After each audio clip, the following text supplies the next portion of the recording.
Peeps, welcome back. We are here today to talk to you about Pirates of the Caribbean, Dead Men Tell No Tales. The novelization of the movie is already out in stores a month before the movie even comes out. Um, this is going to be the fifth entry in the Disney series Pirates of the Caribbean, and this tells the entire story of the movie. Sometimes they release these books with no endings, and it just says when the movie comes out, come back to this website and read the ending. Nope, the entire story of Dead Men Tell No Tales is here.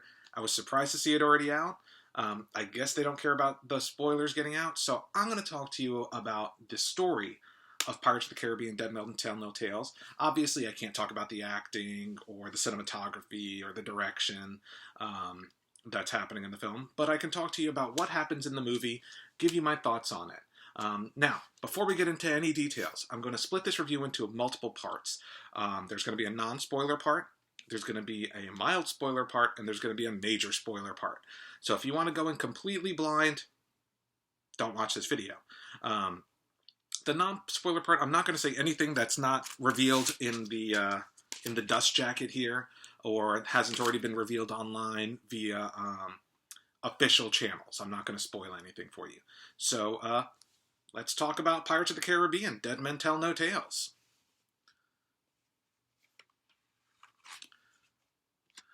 So, as already revealed, the story of Dead Men Tell No Tales involves the son of William Turner, played by Orlando Bloom in the original Pirates of the Caribbean trilogy. Henry Turner, who's played by Brenton Thwaites, who also starred in Maleficent, teams up with a mysterious woman. Her name's Karina, and she's played by Kaya Scodelario from Maze Runner and Johnny Depp's Jack Sparrow, to find an artifact called the Trident of Poseidon, which is going to release Henry's father, William Turner, from the curse that he was left in when we last saw him at the end of the trilogy.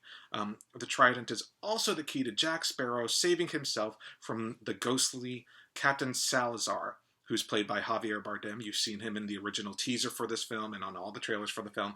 He is seeking revenge on Jack Sparrow, and he's going to kill every pirate until he does so. Now, I'm a huge fan of the original Pirates film. Love it.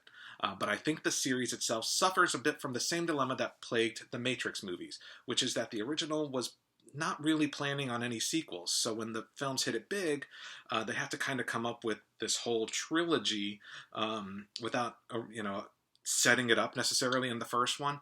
And so, unfortunately, it kind of has a mixed effect. Despite some fantastic imagery and sequences, I feel like every Pirates movie since the first has had an overly convoluted storyline and has bordered a bit on ridiculousness. I'm not a huge fan of any Pirates movie except the first one.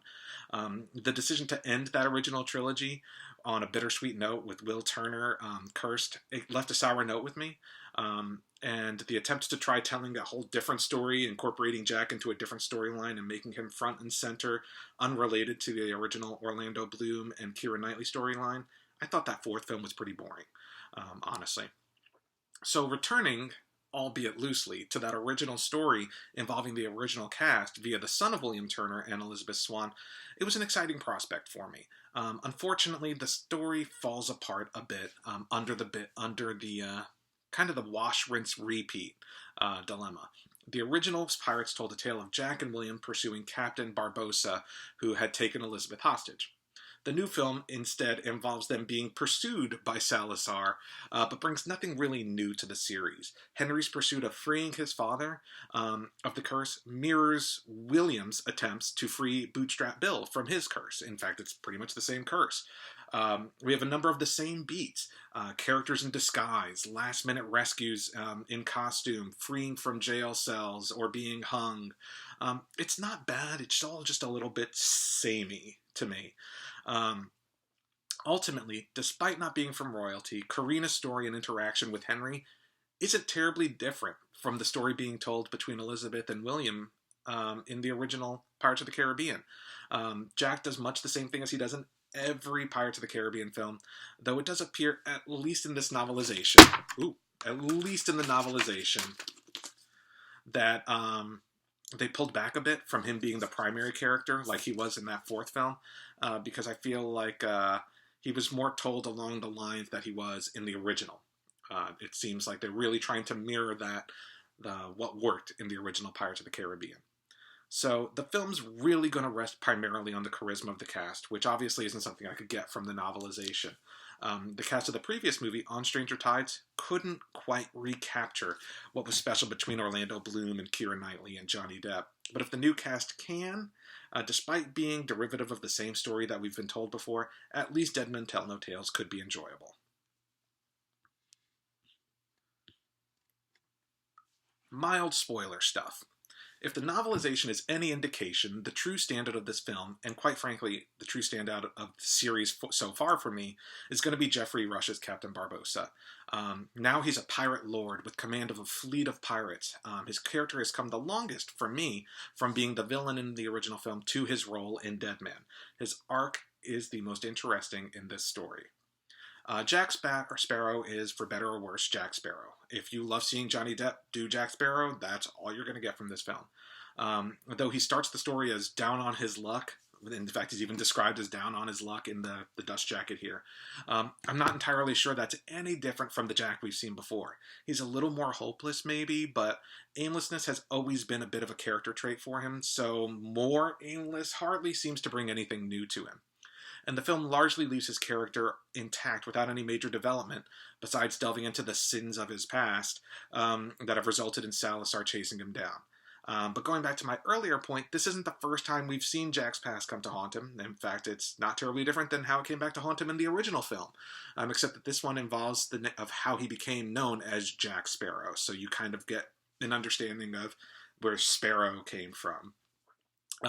Henry Turner is basically William Turner without being interesting.